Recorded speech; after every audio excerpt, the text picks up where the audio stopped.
Hey everyone, before we dive into this story, please hit that subscribe button to support my channel and stay updated with more content like this. I'm Sarah Bennett, 27 years old.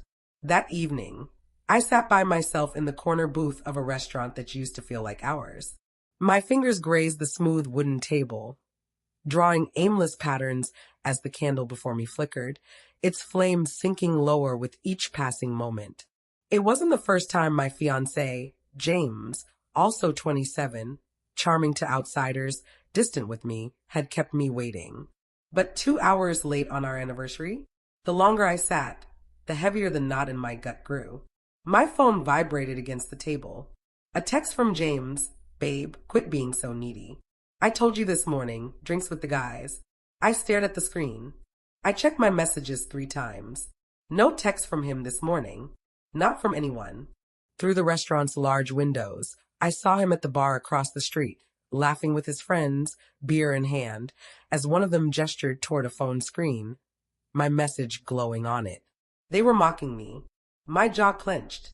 My pulse pounded in my ears. For 3 years, I'd bent over backward, made excuses, adjusted myself to fit him. A year into our engagement, respect had become a punchline. Not tonight. I slid my chair back, heels clicking sharply on the tiled floor. His friends fell silent as I approached. James turned, his smirk wavering. "Hey, babe," he said, too casual. "You didn't need to come here. You missed our anniversary dinner." My voice was steady, slicing through the bar's smoky hum. He rolled his eyes. "Don't make a scene, Sarah. We can eat any night. It's not a big deal." One of his friends chuckled. "Ooh, someone's in hot water." James grinned at them, then faced me, annoyance creeping into his expression. "You're embarrassing me. Go home. I'll be there later."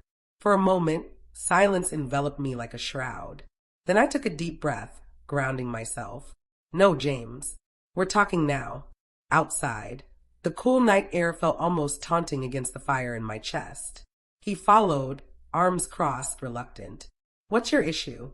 "It's just dinner." "It's not just dinner," I snapped, my voice trembling not from fear, but rage. "It's our anniversary. It's you being 2 hours late and laughing about it with your buddies." "You're too sensitive," he shot back. "This is why I need space. You're smothering me." There it was, the same line he'd hurled whenever he crossed the line. But this time, something inside me broke. "I'm done, James." His head snapped back. "You're what?" "This relationship is over." My words hung in the air, sharp and final. His eyes narrowed, the charming facade slipping to reveal something colder, harsher. He stepped closer, voice low. "You'll regret walking away. You don't know what you're giving up. No one else will deal with you like I do." A bitter laugh slipped out before I could stop it. "That's the point." For a moment, his face twisted, anger, disbelief, arrogance.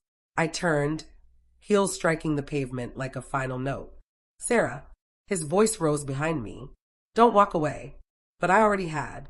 He didn't know that while he'd been busy ridiculing me, I'd been plotting my exit. A new job, a new apartment, a life without him. Tonight was my test, my final chance to see if anything was worth saving. I had my answer.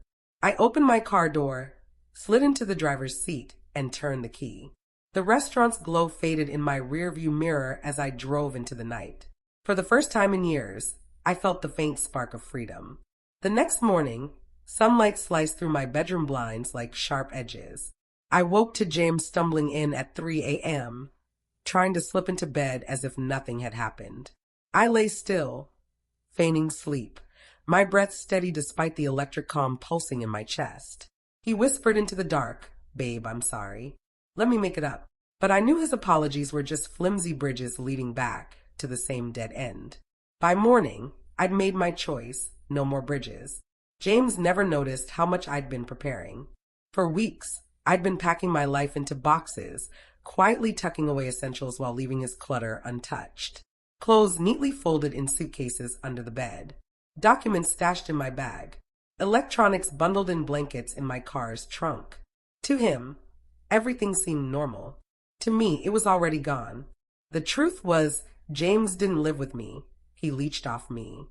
The apartment lease was in my name. The bill's my name. Even the furniture, the couch he called his favorite, was bought with my money. Over time, his stuff had invaded my space until I barely recognized it. My home had become his stage, and I'd been reduced to a guest in my own life. That morning, he strolled into the kitchen in yesterday's clothes, yawning like nothing was wrong. He grabbed coffee, leaned against the counter, and flashed that careless smile. So, he said, "What time's our makeup dinner tonight?" I looked at him, silent for a beat. "There isn't one. I told you last night, we're done." He laughed, the sound brittle. "Come on, don't be like that." I said I was sorry. I asked flatly when. He froze. "Last night. You were asleep." Convenient. He tried again, wielding charm like a blade. "Look, I'll book a table anywhere you want. My treat." "I'm packing this weekend," I said evenly. "You should start looking for a new place." His smile fell, his eyes hardening. "You're not dumping me, Sarah. And I'm not moving." I set my mug down, hands steady. "You already did." He slammed the bedroom door so hard the walls shook. I let the silence settle, then sent a text. "It's time. Tomorrow morning. My brother's truck is ready. 6 a.m. That night, James switched tactics. He cooked a 3-course meal, wore the suit I'd bought for my cousin's wedding, and kept glancing at me, waiting for approval. "Remember our trip last summer?" he said, twirling pasta.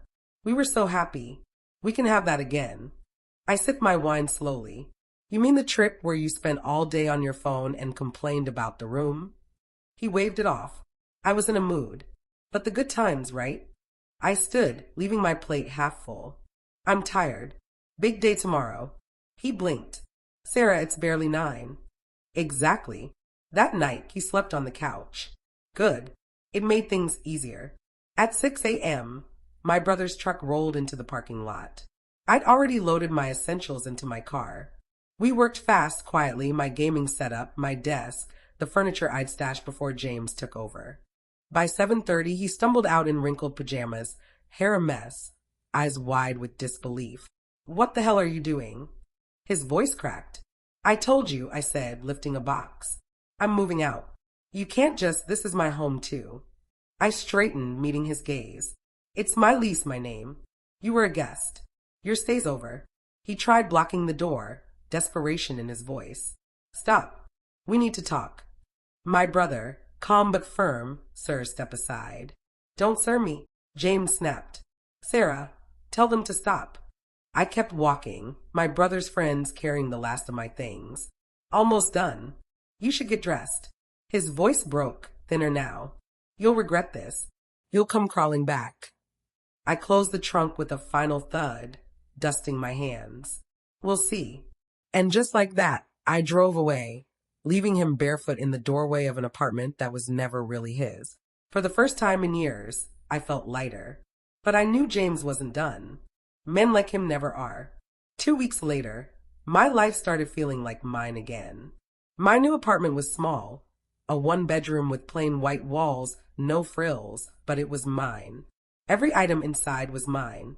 No piles of James's clothes on the floor, no half-empty energy drink cans on the counter, no passive-aggressive sighs when I asked for the bare minimum. Peace had a sound, silence. My first week at my new job was better than I'd hoped. Higher pay, a team that respected boundaries, a manager who asked about my weekend like she cared. For the first time in years, I felt seen. But James wasn't finished. It started with a LinkedIn message, polite and professional. "Hope you're well, Sarah. I've been thinking about us." I deleted it. 2 days later, another notification, a new account with no profile picture. "Please, Sarah, just talk to me. We can fix this." Then another, angrier, "You're a coward. Real women don't just run." I blocked each one. But James was relentless in the worst ways. He called my mom, sobbing, spinning tales about how I'd left him with nothing. My mom called me, panicked. "Sarah, what did you do to that poor boy?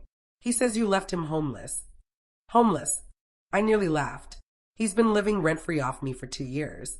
He had every chance to stand on his own." "He sounds heartbroken," she said. "He says you just," I cut her off. "Mom, he's manipulating you. Don't fall for it." Silence stretched on the line. Finally, she sighed. "I hope you know what you're doing." I did. But James wasn't just tugging at my mom's heartstrings, he was targeting my bank account. One afternoon, my phone buzzed with Amazon alerts. Thank you for your purchase. Thousands in pending orders, clothes, shoes, a new laptop. My stomach dropped. He still had my old login. I canceled every order, changed every password, locked down my accounts like a fortress. An hour later, an unknown number called, his voice dripping with fury. What did you do? My orders were canceled. They weren't your orders. You tried to steal from me. It's not stealing. You owe me for 3 years of my life. Oh, you. My voice was sharp. For what? Living rent-free? Quitting your job? Disrespecting me over and over. I was building our future, he shouted. Shopping for us. You've got that fancy job now, you can afford it. I steadied my breath. Don't contact me again, or I'll file a police report for attempted theft and harassment. His breath caught, like he hadn't expected me to push back. Then he hung up. But the silence didn't last. The next day, Facebook lit up with his posts, painting himself as the tragic victim of my cruelty. Photos of my apartment, empty after I'd moved out, with a caption, "She took everything. Left me with nothing. This is what abuse looks like." His friends rallied in the comments, "She never deserved you. Sue her for emotional damage. King move, leaving a toxic woman." But one comment cut through. "Didn't you post last month about skipping her birthday to party?" It vanished minutes later. The truth was catching up to him, slowly, painfully. Still, James wasn't content with playing the victim. He was plotting, and I had a sinking feeling it wouldn't stop at social media. Men like him don't fade quietly. By week 3, James's desperation twisted into something darker. If guilt or anger couldn't reel me back, he'd try humiliation. My phone buzzed one night with a message from Ethan, an old college friend. "Hey, Sarah. James reached out. Says you had a misunderstanding. He seems really sorry." My stomach tightened. A misunderstanding? He stole my credit card info and tried to spend thousands. A pause. Then Ethan replied, "That's not what he told me." Of course not. James was working our mutual friends, weaving half-truths and lies. To Claire, he said I'd kicked him out without warning. To Mark, he claimed I'd stolen his car. He didn't even own one. To Ryan, he swore I'd drained our savings. Savings we never had. Some bought his story, others didn't. Either way, the damage was done. Friendships I'd built over years now sat under a shadow of doubt. But James wasn't done. The first time he showed up at my job, it was a Tuesday afternoon. The lobby security desk called, "Ms. Bennett, there's a man here claiming he's your husband. Says it's an emergency." My blood ran cold. "What's his name?" "James." I forced my voice calm. "I'll be right down." In the lobby, there he was, hair slicked, shirt unbuttoned just enough to look deliberate, eyes glassy like he hadn't slept. He rushed toward me, arms outstretched, performance in full swing. "Sarah, thank God. I've been so worried." His voice broke, a crafted tremble. I stopped 5 feet away. "I don't know this man." The guard blinked. "You can't hide behind security forever," James spat, his voice low, venomous. "You owe me a conversation." I met his gaze, ice cold. "I owe you nothing." They escorted him out, his voice echoing, "You'll regret this. This isn't over." Back upstairs, my hands trembled so much I locked myself in the restroom to breathe. The next day, I filed for a restraining order armed with evidence, the attempted fraud, harassing messages, screenshots of threats, the workplace stunt. The judge granted a temporary order immediately. James would be served within days. That night, alone in my apartment, I sat on the couch, blanket wrapped tight. My chest felt heavy yet light. Heavy with fear of what he might try next. Light with the knowledge I'd drawn a line he couldn't cross without consequences. James thought he was untouchable, that he could charm, manipulate, or bully me forever. But the look on his face when the guard pulled him back, that flash of disbelief, showed me the truth. For the first time, James was realizing I wasn't his to control, and that would break him more than I ever could. James thrived on illusions of charm, control, superiority. But illusions only last as long as people believe them. By week 5, no one did. The restraining order was served. He called from an unknown number that same day, voice shaking with unmasked rage. You think a piece of paper will stop me? You think you can erase me? Click. Blocked. The paper did stop him, at least publicly, but it didn't stop his unraveling. Whispers came through mutual friends. James faced eviction. He hadn't paid rent, assuming I'd keep covering it. His credit cards were maxed. His friends, once his cheering section, saw the cracks. Claire texted me one night, you were right. He asked me for $400, said you froze his accounts. When I said no, he lost it. I'm done with him. Days later, Ryan messaged. He owes me money. Lied to me. Sarah, I'm sorry for doubting you. It was unfolding as I'd expected. James wasn't just losing me. He was losing everyone. Then came the court hearing. He showed up in a creased shirt, eyes bloodshot, clutching a folder of what looked like screenshots. Representing himself, he claimed he didn't need a lawyer to tell the truth. The judge asked why he'd violated the no-contact order with fake accounts. It was just Instagram. James shouted, voice bouncing off the courtroom walls. That's not contact. She's trying to ruin my life. The judge's face stayed stone. You contacted her. That's a violation. The order is extended. You'll complete 50 hours of community service. Next violation means jail. James's face flushed red. He slammed his hands on the table. This is insane. She's making me look like a monster. The gavel cracked. Enough. Sit down. I sat still, hands clasped, feeling pity, anger, relief. Watching him unravel in front of strangers who owed him nothing showed me how powerless he was. Outside, in the crisp morning air, James stormed past, muttering. Our eyes met briefly, and for the first time in 3 years, I wasn't afraid. He looked small, but I knew it wasn't over. Men like James don't let go quietly. That night, I curled up with tea, scrolling work emails. My chest didn't feel like it was collapsing anymore. But a question lingered. What happens when a man like James has nothing left to lose? The answer was coming, and I wasn't sure I was ready. James's downfall wasn't a sudden crash. It was a slow decay, a structure crumbling under its own weight. By week 8, word spread. No apartment, friends gone, family fed up. They dragged him back to his childhood home, 2 states away. On Instagram, he posted in borrowed cars, captioned with hashtags about hustle and living large. But behind the facade, he was working part-time at a mall, sleeping in his old bedroom, surrounded by faded trophies from a life he'd never outgrown. He hadn't just lost me, he'd lost everything. Yet he tried one last weapon, his mother. She called one evening, voice tired but sharp. Sarah, you've destroyed my son.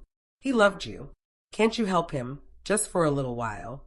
I closed my eyes, breathing deeply. He loved what I gave him, not me. I gave too much already.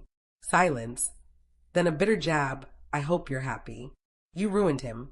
No, I whispered after she hung up. He ruined himself. I just stopped carrying him. The line went dead, and with it, the last tether snapped. My life after James wasn't a fairy tale. No fireworks, no instant joy. It was quieter, a steady mending. At work, I was thriving, valued by my team. I was learning to take up space again. My apartment became mine, plants on the sill, books by the bed, a painting James had mocked but I'd always loved. Then, unexpectedly, I met someone. Her name was Emma. She kept her word, showed up on time, laughed with me, not at me. She didn't fill silence with excuses. She sat in it, calm, patient. The first time she reached across the table at dinner, her hand warm on mine, I felt something I hadn't in years, peace. Sometimes, late at night, I'd recall James's threat, hiss through gritted teeth, you'll regret leaving. But sitting in my home, with Emma beside me, laughter spilling like light, I knew the truth. My only regret was not leaving sooner.